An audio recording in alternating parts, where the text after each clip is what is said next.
फूल गई थी और लकी की सांसें। उसने घबराते हुए ओनर से पूछा, एमआरपी से डबल क्यों सर जी? ताकि अगली बार से ऐसी कोई हरकत करने से पहले तू डबल बार सोचे, चमन ने कहा और उसके हाथ से ट्यूब छीन ली। उसका जी तो चाह रहा था कि वो लकी की खोपड़ी पर एक और बार अपना हाथ साफ कर ले, लेकिन उससे पहले ही दुकान का फोन बजने लगा।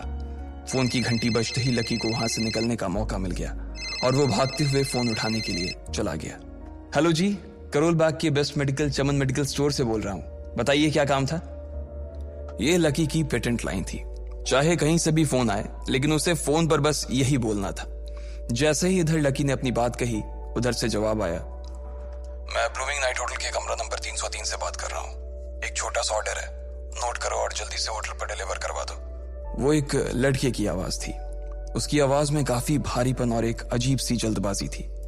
जैसे ही लकी ने वो आवाज सुनी, पता नहीं क्यों उसे वो आवाज जानी पहचानी सी लगी। जी सर, बताइए आपका क्या ऑर्डर है? हाँ तो लिखो, हार्ट प्ले के 2 पैकेट और 1 पैकेट टिश्यू। लकी जो कि अपना पेन लेकर खड़ा था, हार्ट प्ले का नाम सुनते ही झिझक गया। असल में हार्ट प्ले नाम का एक कंडोम आता था और इसलिए उसका नाम सुनते ही लकी शर्मा गया था। इतने साल से भी मेडिकल की स्टोर पर काम करने के बाद उसे इन चीजों का नाम सुनने में शर्म आती थी।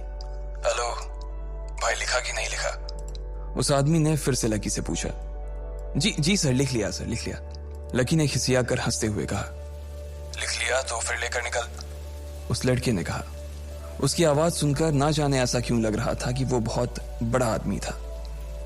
जी सर, मैं सर, लेकिन सर बाहर तो बारिश हो रही है, लकी ने कहा। उसने देखा कि बाहर बहुत तेज बारिश हो रही थी। उनकी दुकान के सामने पानी भर गया था और तेज हवाओं की वजह से चमन मेडिकल स्टोर का बोर्ड भी गिर गया था। लकी को लग रहा था कि वो इतनी तेज बारिश में अभी एकदम से तो नहीं निकल पाएगा, तो उसने उस लड़के को समझाते हुए कहा, सर मैं ऑर्डर तो ले आऊंगा पर थोड़ा टाइम लग जाएगा, बारिश थोड़ी थम जाए आप। इससे पहले कि वो कुछ आगे बोल पाता, फोन पर लड़का बोल पड़ा। तुम्हारे मालिक को पता है कि तुम मल्होत्रा जी के लड़के को मना कर रहे हो? हाँ पता है, बारिश हो रही है, इसलिए सारा सामान अच्छे से थैली में पैक करके लाना और लेट नहीं होना चाहिए, समझे? उस लड़के ने कहा और इससे पहले कि लकी आगे कुछ कह पाता, उसने फोन काट दिया। उधर से लकी के दुकान का ओनर उसे घूर कर देखा जा रहा था। लकी के हाथ में पेन और पेपर देखकर ही वो समझ गया था कि उसके पास कोई ऑर्डर आया था। आज वैसे भी इतनी बरसात होने की वजह से सुबह से इक्का दुक्का ग्राहक ही दुकान पर आए थे।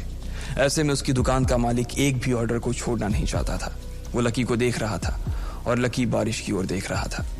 बारिश का बहाना नहीं चलेगा, जाना पड़ेगा, चमन लाल ने कहा। मैं बहाना नहीं कर रहा सर, थोड़ी बारिश धीमी हो जाए तो मैं चला जाऊंगा। अभी आप खुद ही देखिए कितनी तेज बारिश है। वो पता नहीं कोई मिस्टर मल्होत्रा का कोई बेटा कुछ ज्यादा ही जल्दी में था, मैं साइकिल से तो पहुंच नहीं पाऊंगा इतनी जल्दी। लकी ने उनकी ओर देखते हुए कहा। क्या कहा? मिस्टर मल्होत्रा जी का बेटा? तू मेरी दुकान बंद करवाएगा क्या?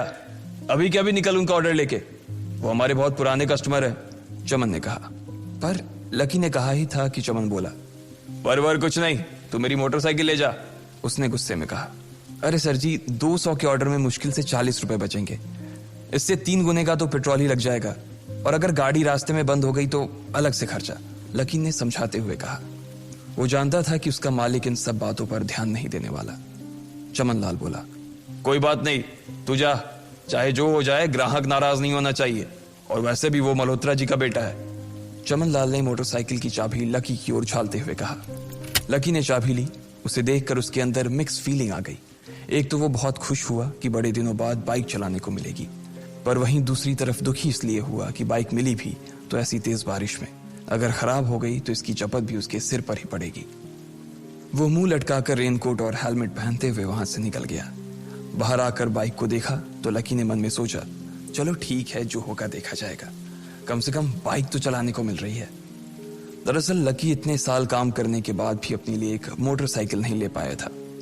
लकी की तनख्वाह ही इतनी भर थी कि सिर्फ उसके कमरे का किराया, उसकी साइकिल में डालने वाली हवा का खर्च, बिजली पानी का बिल और डिम्पल के साथ महीने में 1-2 बार बाहर खाने का खर्चा ही निकल पाता था।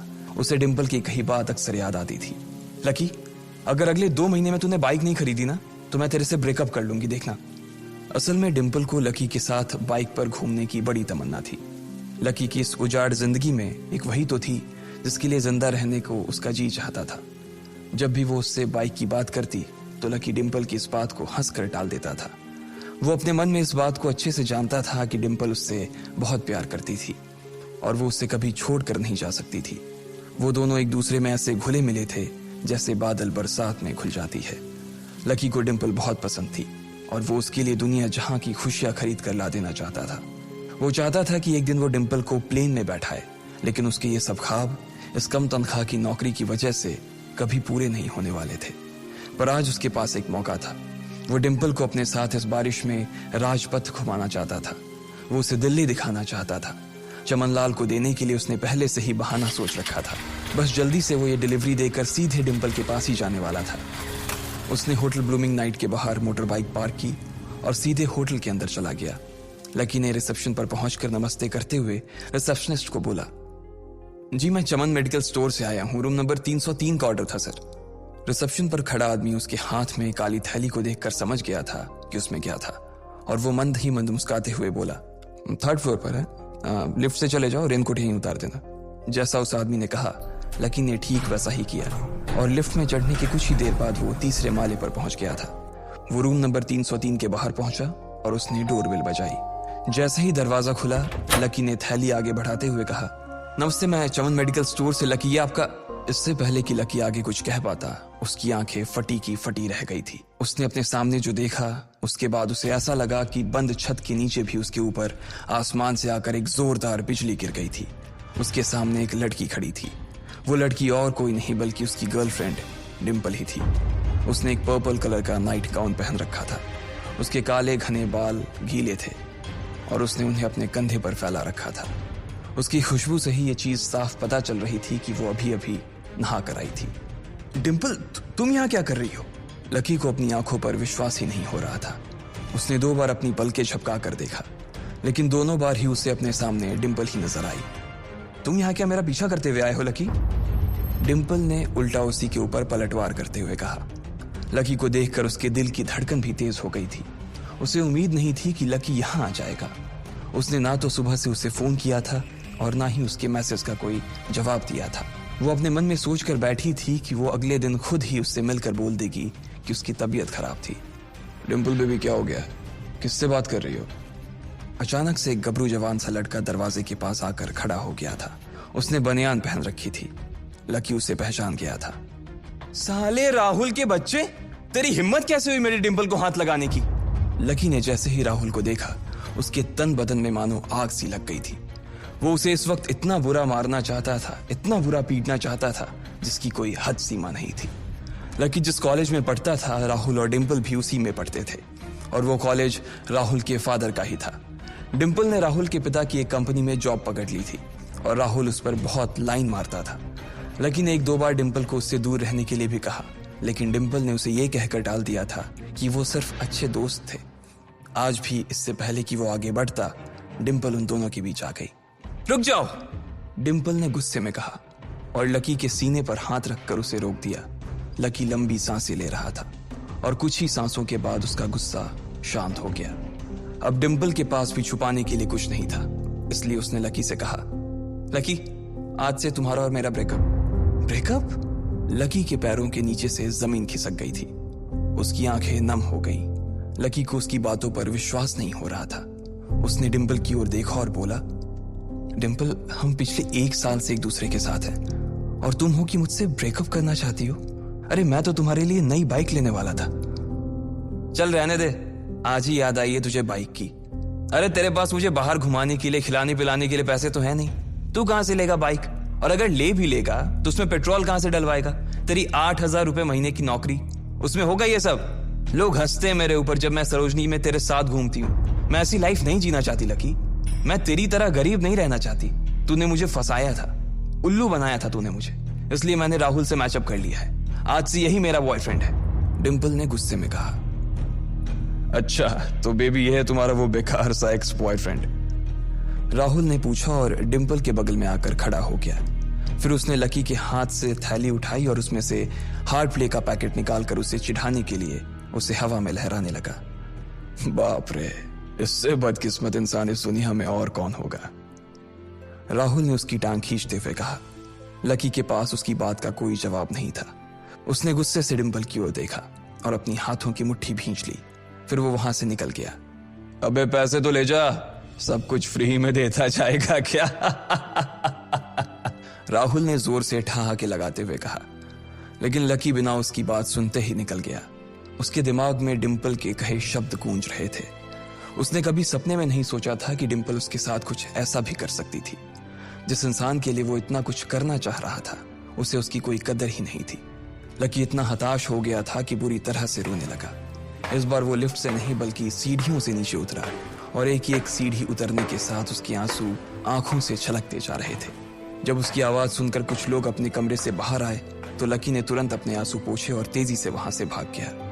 उसे जिंदगी में पहली बार प्यार हुआ था और पैसों की कमी की वजह से ना सिर्फ उसका प्यार बल्कि उसकी पूरी जिंदगी बर्बाद हो गई थी।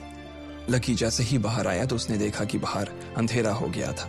आसमान में तेज बिजली कड़की और बारिश जो थमी थी एकाएक फिर से झमाझम बरसने लगी। ये देख लकी के थमे हुए आंसू एक बार फिर से छलक गए। उसका दिल बुरी तरह से टूट चुका था, लेकिन उसे इस बात की खुशी भी हो रही थी। आखिर आज उसे डिंपल का असली चेहरा नजर आ गया था। वो तो उसके साथ घर बसाने की सोच रहा था, लेकिन अच्छा हुआ कि उसने पहले ही उसका घर बर्बाद होने से बचा लिया। लकी को दुख तो बहुत हो रहा था, पर उसे यह भी लग रहा था कि उसे आगे चलकर यही दुख उसे खुशी देने वाला था। लेकिन एक चीज थी जो लकी को परेशान कर रही थी, वो थी उसकी माली हालत। उसकी जेब इतनी तंग थी कि उसे फटी हुई जेब की पैंट पहनकर घूमना पड़ता था। कभी कभी तो लकी सिर्फ रोटी खाकर दिन काट लेता था। वो कब से कोशिश कर रहा था कि कोई अच्छा काम पकड़ सके, लेकिन उसे कोई काम देने को राजी नहीं था। उसने टूटे हुए दिल को दिलासा देते हुए मन में सोचा कि डिंपल पर खर्च होने वाले पैसे बच जाने से शायद उसके हालत सुधर जाएंगे, पर फिर भी वो रातों रात रईस नहीं हो जाने वाला था। उसने ऊपर आसमान की ओर देखा और जोर से चिल्लाया, अगर इतना ही अनलकी बनाना था तो फिर नाम लकी क्यों रखा भगवान? वो जितनी जोर से चिल्ला सकता था उतनी जोर से चिल्लाया। उसकी आवाज से आसपास खड़े लोग एक बार तो डर गए थे। लकी ऊपर ही देख रहा था और उसके आंसू बारिश के पानी के साथ मिल गए थे। जैसे ही वो फूट कर रोने को था, तभी उसके फोन पर एक मैसेज आया। जैसे ही लकी ने अपना फोन निकालकर उस मैसेज को पढ़ना शुरू किया, उसकी तो आंखें ही चमक गई। अचानक उसके आंसू हंसी में बदल गए और वो जोर जोर से वहीं सड़क पर नाचने लगा। उस मैसेज में लिखा था, परिवार की रिसर्च और परिवार के निर्णय के हिसाब से अग्रवाल परिवार का वारिस लक्ष्मण लाल अग्रवाल उर्फ लकी ने गरीबी अभ्यास की परीक्षा को पास कर लिया है और आज से ही वो उस जमीन और उस जायदाद का मालिक हो जाएगा जो परिवार ने उसके नाम कर रखी थी। ये एक ऐसा मैसेज था। आखिर कौन था लकी? क्या थी उसकी असलियत? और वो कैसे रातों रात ही अनलकी से लकी हो गया था? आपको क्या लगता है, क्या होंगे इन सभी सवालों के जवाब? कमेंट बॉक्स में कमेंट करके जरूर बताएं और सभी सवालों के जवाब को जानने के लिए सुनते रहिए इंस्टा मिलीनियर सिर्फ पॉकेट एफएम पर।